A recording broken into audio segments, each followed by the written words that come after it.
patuloy pa rin ng Philippine Squash Team sa pagkuha ng sapat na exposure para sa sasabakang WSF World Team Championship ng mga elite squashers at Onocare Singapore Open ng mga junior players. Yan ang ulat ni teammate Paulo Salamati. Walang balak magpahinga ang kahit Pilipinas National Squash Team hanggang sa pagtatapos ng taon upang lalong hasain ang talento ng bawat individual at makalikom ng sapat na PSA ranking points sa kanilang mga sinasalihang kompetisyon ngayon. Pinangungunahan nito ni Raymart Bigornia, David Pelino, Jonathan Reyes at Christopher Buraga ang senior team na sumasabak ngayon sa World Squash Federation sanctioned event na World Team Championships na nagsimula na noong December 9 at magtatagal hanggang December 15 sa Hong Kong, China.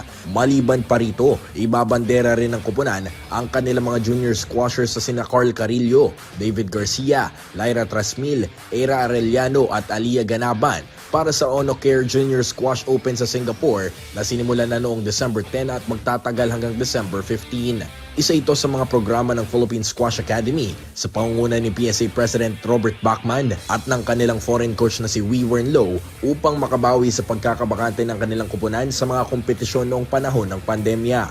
Maliban pa rito, isa rin ito sa kanilang layunin upang paghandaan ng mga nakahaing major tournament sa susunod na taon hanggang sa pagsapit ng taong 2028 na kung saan hasang-hasa na ang kupunan pagdating ng Los Angeles Olympics. Paulo Salamatin para sa Pambansang TV sa Bagong Pilipinas.